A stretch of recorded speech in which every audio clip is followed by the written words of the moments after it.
Yo, what's going on, guys? Welcome back to the channel. Today we're going to be doing a video on how to bunny hop.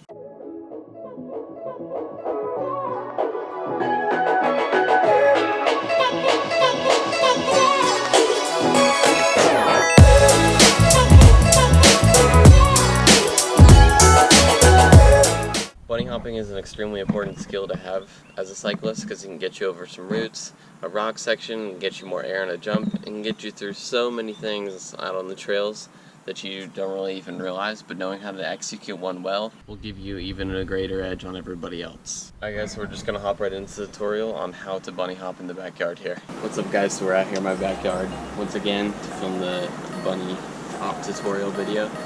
Just a few things real quick.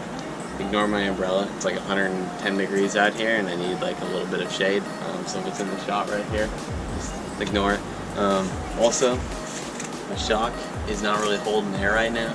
I couldn't get the other shock out of my bike to switch out to this one, and I don't want to use the other bike for this tutorial. So if it looks a little low, no big deal, it'll be fine. Anyways, let's just get right into this video. So first things first, once again, like the manual and the wheelie video, you always want to wear the helmet. Practicing how to do a bunny hop, doesn't really matter what shoes you wear. If you're more comfortable on the flats and the tennis shoes or whatever, that's fine. If you're more comfortable on clip-ins, whatever, it doesn't matter. You're not really throwing too much weight on that backside, where you could be in danger of going over the back, and you're not throwing too much over the front side where you could be in danger of going over the front. So a few of these things that are done in this video are similar to like the manual and the wheelie video. We're going to focus a lot on compressing the arms and the shock or the fork at the same time, and then that pull back motion, and then the next motion after you get the front end up is going to be to throw that back wheel up too. So for the compression of the front end, you're just going to compress those arms down and compress the shock at the same time, preload that front suspension, and then unload it and use that rebound to throw the front wheel up. And then to bring that back wheel up, you're going to kind of pull like up to the sky, like you're kicking grass like this on your pedals, and that's going to pull that back end up over whatever you're trying to bunny hop. So first things first, I'm going to show you guys how to do that arm and front shock compression, the fork compression. Once again, it's just like the manual video, just compression.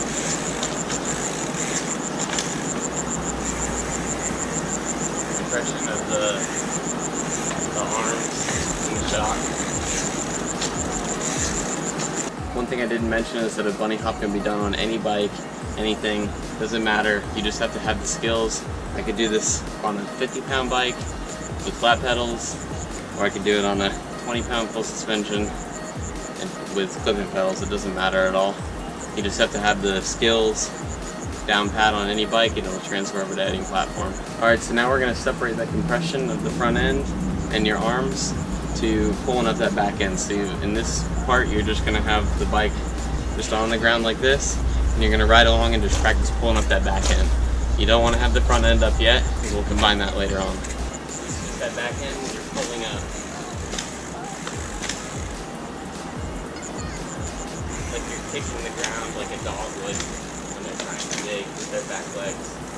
Just pulling them up to the sky.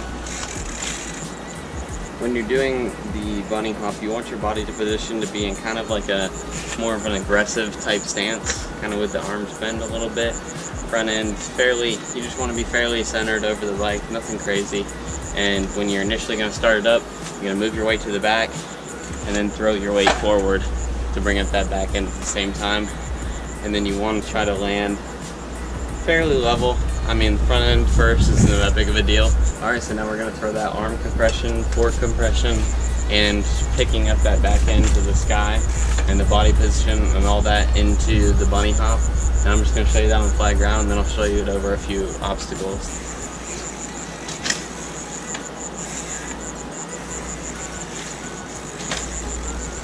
Sorry if you hear my chain slap or anything like that a lot. I kind of locked out the rear suspension here just so it doesn't bottom out, because I think it doesn't have enough air in it right now, so it is bottoming out while I'm doing these bunny hop things. Alright, so now I'm going to set up probably a log right now and just show you kind of the bunny hop over that. Alright, so now that you guys understand the process of using that compression with the arms and the legs, center body position, and center over the bike, and bringing up that back end, you're really going to have to focus on timing to get a bunny hop down perfectly over the obstacles that you want. Now this is just going to come with time and experience of bunny hopping a lot. So you just want to practice this every chance you get, and eventually you'll get really good at it to where you're timing that front and it's not hitting the obstacle, and you're timing that back and it's not hitting the obstacle either, and you're just ground to ground over the obstacle. But like I said, it's going to take a lot of time and practice. So if you don't get it first try or 20 tries in, don't be discouraged, just keep trying. But when you need to do all those things in correlation. GoPro, stop recording. Thanks Bailey for ruining that clip. As I was saying, your brain will eventually figure out how to do all those things in one fluid, coordinated movement, so you're not touching the obstacle that you're trying to jump over. Alright, so I placed this log right here. It's probably like 8 inches high maybe. Nothing crazy. I wouldn't recommend starting with a log this high, but I'm pretty good at them. So just gonna, you'll get the gist of it. I would start with something, maybe just a small root, maybe 2 or 3 inches high, or just like a piece of PVC pipe, a 2x4, or anything like that will work. So you guys go, I'm gonna show you how to jump over that properly with perfect timing, compression, body position, and that rear wheel, picking that rear wheel up.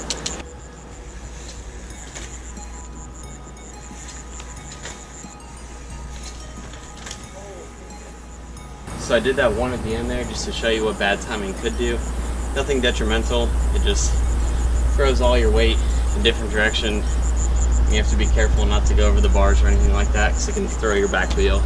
It's actually kind of difficult on this bike because I'm used to, although it's a full suspension, right now it's all locked out. So you're really not getting a lot from the suspension for that back end right now on my bike. You're really just using your knees. And I'd almost recommend that you would practice on a hardtail initially if you have access to one, just because it'll make you a better bunny hopper.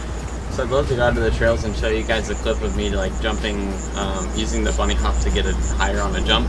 But I stopped jumping my bike maybe like a year ago now, just because it tears up the rims and stuff like that, and tears up the wheels and makes them all out of true and jacked up, and I just don't like tearing up my equipment unless it's in a race or something like that, or for a good reason. But on a jump, your bunny hopping skills can be used to go higher on that jump, because you'll lift off the lip of the jump and then throw that back end even higher, and you can get a really high bunny hop out of that if you're using those skills properly, just because it'll lift you, maybe depending on how high you can bunny hop, 3 to 10 inches higher. Not too long ago I used to be like really good at bunny hopping a mountain bike. I could bunny hop probably like this high or so. I don't really do that anymore just because it's not the safest thing, and it's just kind of a waste of energy. You just want to get away when you're racing and riding and stuff like that with the minimalist bunny hop height that you can use to be able to clear that obstacle, just because it's just blowing through energy in a race, and you'd rather use your energy in a sprint to maybe win that rather than bunny hopping a log because you wanted to get an extra inch higher. Alright, so I brought you over to this little lip of concrete right here. I'm behind the camera right now in case you were wondering. But this little piece of concrete could be used, it could be in like a race course or a riding course or something like that, and you can use the bunny hop to navigate over it so you're not busting your tire or pinch flatten or anything like that. So I'm going to show you that real quick.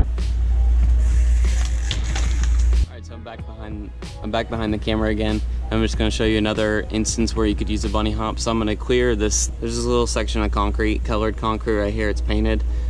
Starts at that lip right there and ends right here. And we could say that this is a rock garden or a big section of roots or something that you're not really fond of navigating over. So the bunny hop could just be used to clear the whole thing. So I'm going to attempt to just lift the front end up right over the lip and then sail right over the back end here. So that's basically the fundamentals of bunny hopping. You want to use that fork compression and arm compression and lift that front end up and lean back a little bit, and then use that timing to make sure you clear the log perfectly, body position centered over the bike, and then throw that back leg, the back legs up, pick them up, throw that back wheel up over the obstacle, and you're ready to go. Thank you guys so much for watching the video. Leave a like if you guys enjoyed it. Subscribe if you guys want to see more epic content, and I'll see you guys on Saturday. Peace.